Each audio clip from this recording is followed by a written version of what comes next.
been a rough road since the chaos of Season 3, and while the world is trying to move on, Mark is stuck in a weird limbo. He's technically cut ties with the GDA, but let's be real. Cecil never truly lets go. He's still got eyes on Mark and his family 24/7. To keep Mark in the fight while his body recovers, he's rocking these high-tech robotic casts designed by Rex. Speaking of family, Oliver is hitting that awkward half-Thraxan puberty. He's traded his hero worship for video games and teenage attitude, leaving Mark to handle the supervillain grunt work alone. But while Mark is trying to play hero, Cecil is busy rebuilding.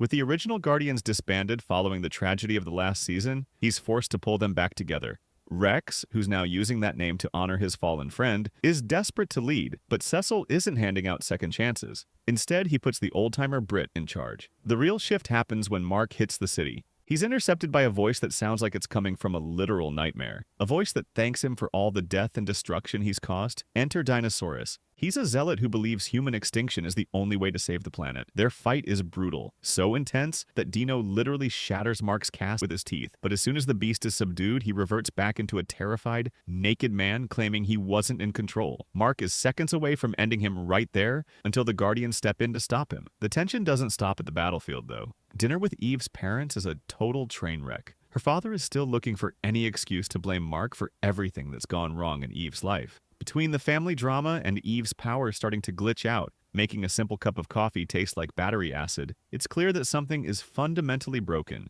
And with a new energy-eating alien named Universa arriving, plus a fresh sequid infestation bubbling up in the sewers, broken is about to become the new normal. But with Eve and the Guardians covering his back, Mark finally shuts down the energy-draining Universa before ending the sequid infestation, where he completely shatters his one rule, brutally executing the host, Russ. And we take a massive pivot in the second chapter, diving deep into the history of Viltrum. We see a young, ruthless version of Mark's father back on his home planet. But this isn't just a history lesson, it's a tragedy. We learn about the Scourge Virus, a biological weapon that nearly wiped out the entire Viltrumite race. It's the real reason the Empire became so desperate to expand. They were dying from the inside out. Back in the present, Nolan is relaying all of this to Alan the Alien. Their journey takes them to the Coalition of Planets, where Nolan meets the legendary Great Betrayer, Thetis. In a massive twist, Thetis reveals he's the one who actually created the Scourge Virus. He convinces a reluctant Nolan to join the war against his own people, leading to a cosmic road trip on a ship called the Venture. This episode feels like a spacefaring odyssey. They're jumping from planet to planet, gathering allies and weapons, from the legendary space racer to the specialized shells of Sinlac beetles that can actually pierce Viltrumite skin. It's a race against time to build an army capable of standing against the Empire. But the biggest bombshell drops at the end. Thetis wants Mark for the war. Nolan hates the idea, but after seeing the stakes, he agrees to head back to Earth to recruit his son. Meanwhile, back in the shadows, a scarred and vengeful Conquest has escaped his GDA cage and is heading straight for the new Viltrumite leader, Thrag. The premiere concludes by bringing us back to the gritty streets. The criminal underworld is shifting, with Titan trying to stay clean for his family while old enemies like Machine Head and Mr. Liu circle back for revenge. But the real story is Mark's psyche. Cecil and Donald are watching the footage of Mark's recent fights, and they're terrified. Mark isn't holding back anymore. When he faces off against the sequid-possessed Russ, he punches his head clean off. It's a moment that leaves the Guardians and the audience absolutely stunned. While Mark deals with the fallout of his own violence, the Flaxans make a high-tech return. Their new gear allows them to stay on Earth without aging, turning a routine skirmish into a full-scale invasion. During the chaos, Monster Girl and Rex get sucked through a portal and trapped on the Flaxan homeworld, leaving the team fractured. Mark eventually teams up with his brother Oliver to settle the score with Mr. Liu, but even a win feels like a loss. Mark's aggression is boiling over, and it takes Oliver stepping in to keep him from crossing another line. As the dust settles, Titan is forced back into the criminal life he tried to escape, and Eve is left alone in a bathroom staring at a positive pregnancy test. The premiere leaves us with a Mark Grayson who is stronger